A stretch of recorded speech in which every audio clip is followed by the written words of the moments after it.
Kasi marunong ka na magbasa. Excited ka?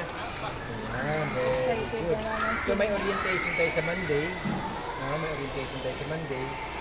At isasama natin si Ma'am Nida kasi siya yung guardian. Then magsimula na tayo ng every Wednesday yun.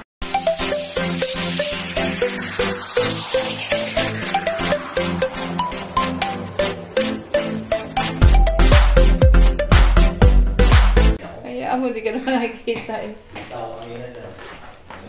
Hindi tatanggalin. Ayan, good morning po. Good morning.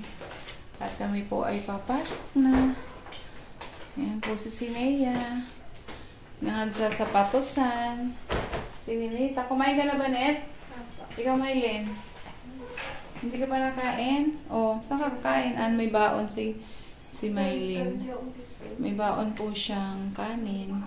Si Ninita, ikaw Ninita, ang baon mo. Kumain, pero mayroon siyang minutes. Ayan. Kain. Nakapampiis sila ngayon. Ayan po. Oh. Yan. At kami po ay papasok na. Si Ninita, Bessie. Ayan. Ganyan po sila kaaligaga pag umaga. Nagsikain na ng breakfast. Si Maylin at si Ninita yan nagbabaon. Nagbabaon din para sa tanghali.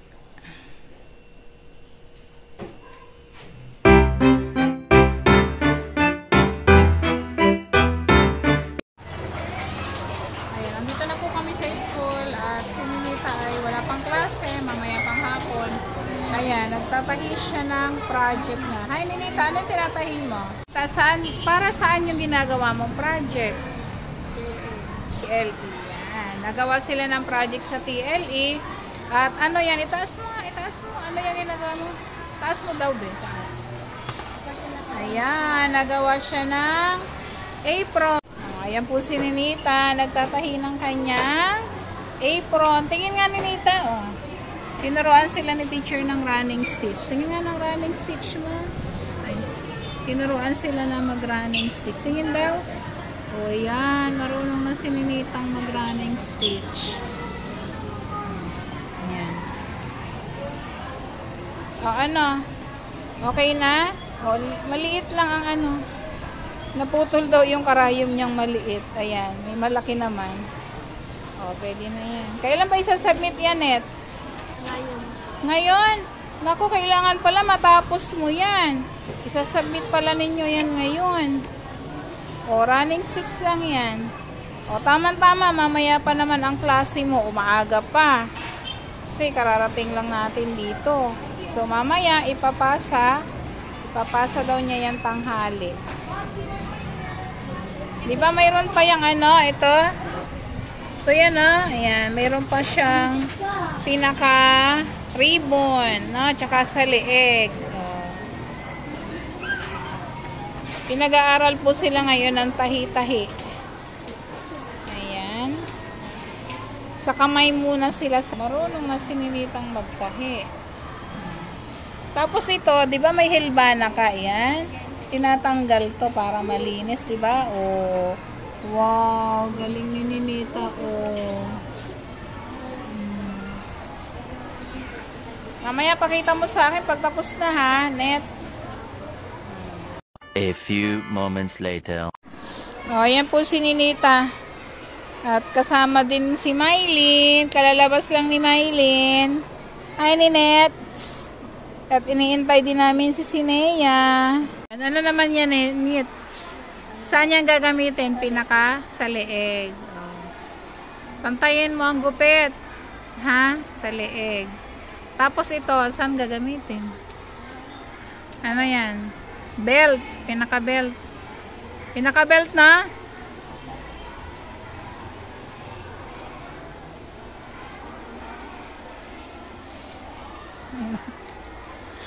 Tinutulungan ni Maylin. Tingnan mo nga yung gawa niyan. Ginagupit yung gilid. Pabalik ta rin yan. Ang liit kasi ng tela, no? O, kasi ganyan yung pinagawa sa inyo. Yun, si teacher na nagbigay ng tela. Teacher na. Nagtatahi siya. Ngayon, net. Net. Ayan si Sir. Yung Lasal kasi may program sila yung sa Angat Guro or sa Angat Buhay. Ito yung sa Angat Buhay Foundation. Ngayon tuturuan ng reading. Yung mga bata. Ngayon isinali kita doon para ma-improve ang iyong reading skills. Yung reading skill mo ay ma-improve. Ipo-pull out morning naman yon, ay afternoon, ipo-pull out naman namin sa klase para ikaw ay matutukan magbasa. Kasi pag ikaw ay natuto na magbasa, hindi na mahirap para sa iyo na matuto sa ibang subjects. Kasi marunong ka na magbasa. Excited ka? Excited good. ka So may orientation tayo sa Monday. May orientation tayo sa Monday. At isasama natin si Ma'am Nida kasi siya yung guardian. Then, magsimula na tayo ng every Wednesday yun.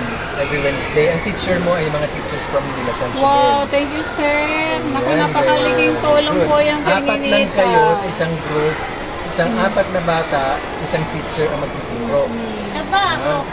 Very good yun. Kasi mapapabasa talaga kayo ng gusto. Ngayon, ang unang ang technique sa pagpapabasa ay mas mabilis matuto yung bata sa mother tongue muna. So, sa Filipino. Kahit kasi wala naman yung mother tongue mo wala naman dito. Hindi naman kayo marunong ng mother tongue mo. So, Filipino muna, Tagalog muna pala. Tagalog muna ang tuturo. Pag marunong ka na sa Tagalog, tuturuan ka na ng English. Excited na net? Excited si Ninita. Kasi tuturuan siya ng reading. Very good yan. Ayan. Apron ba yan? Ayan nakita na naman po ni Sir si Maylin si Ninita. Ikaw na siya magtahi. Ano naman ang iyong ganap sa high school? Naku Sir, yung activity niya, sabi niya, nanay, bumili siya ng badminton. Ang sabi niya, may practice. Yung pala, elimination. Sa round 1 daw, nanalo siya. Yung round 2. Bakit marunong ka mag-badminton? Lahat salihan mo. Kasi para mag-discover ang mga talents nyo. Kagaya ng mga na yun, pag-gawa-gawa ng ito, marunong na sinili ka din ng ito. Kasi may din ka po, last naman, nag-skirting, saka nagawa ng bulinda. Ayan, tinatahi lang sa kamay, no? Opo, kamay lang po. Inahiya namin siya, sir, para... Hindi, kasi dyan, hindi natin alam. Baka mamaya, pagdating ng panahon, ikaw pala ay magaling mag-designer ng damit. Ayun ang gusto niya. Ay, naku. Kasi hinahanap natin kung saan kayo talaga mag-excel. Yan ang ng Grade 12 English na nga yung inaano din namin sir sa kanya kasi kahit pa paano, naano namin yung Tagalog. Yung English pa ang kailangan. Hindi mahigit. Hoy, mag-thank you ka kay sir. Basta ating ka ng regular Monday sir? Monday morning. Ang orientation. Then ang nila sa umaga. Ang turo. Ay, sa hapon pala yung turo sa kanila ng Lasal. So, apat na bata, isang teacher. Gusto ko po isa. Ako lang isa. Yan. Ate, sige ma'am i-prepare mo na namin yung venue kasi may orientation tayo sa Monday ng mga parents. Ayan. Talaga tanong mo Ninita, pinupush ka talaga ni Sir O. Oo nga Diba, hindi lang teachers, pati po yung principal namin. Ayan. Sige, babalik natin na sila. Thank you sir, thank you po. May meetingan sa Monday. May meeting po. Yung orientation nga ng parents. Opo, thank you sir. Okay ma'am. Tulong na yun. Yun ating lamang pong tungkulin bilang mga magulang ay ganyakin lamang or hikayatin natin yung ating mga anak or supportahan yung mga bata na maka-attend po dito sa gagawin nating partnership with Lasal. Yung Bayan Ko, Teacher Ko program. Gumastos po dito ang ating partner na De La Salle Zobel ng malaking halaga para sa proyektong ito. Kaya tayo po ay mapalad na napili dahil sa buong Metro Manila wala pa po sila na natulungan ganito na programa. Tayo po yung first sa Metro Manila. Sa Pilipinas, hindi tayo yung first kasi nagsimula nito sa Naga. Pero sa Metro Manila, tayo po ang kauna-unahan. Ayan, kasi mahalaga po yung pagbasa. No? Mahalaga yung pagbasa, matutulay yung bata. Ang sabi ko nga lagi, elementary education is compulsory and free. Libre na, compulsory pa. Ano ibig sabihin ng compulsory? Kinakailangan. Requirement ng magulang na yung school age children ay dapat nasa eskwelahan. Ano sa elementary school age children natin? 5 years old hanggang 11. Ang 5 hanggang 11 years old na elementary dapat andito sa school. Nag-aaral sila. Dahil libre naman ito. Compulsory. Pero pagdating ng high school, wala na yung compulsory na yon. Free na lang. Free education pagdating sa high school. Bakit hindi na siya compulsory, nawala yung compulsory? Dahil yung bata sa elementary natuto na siya magbasa, magsulat, at magbilang. Hindi na siya pwedeng lukuhin ng kahit na sino. Di ba? Pwede na bang pumirma ng blankong papel ang bata? Hindi. Kasi naintindihan na niya ang kanyang pipirmahan. Maluloko mo na ba yung bata? Hindi. Kasi marunong na siyang magbasa.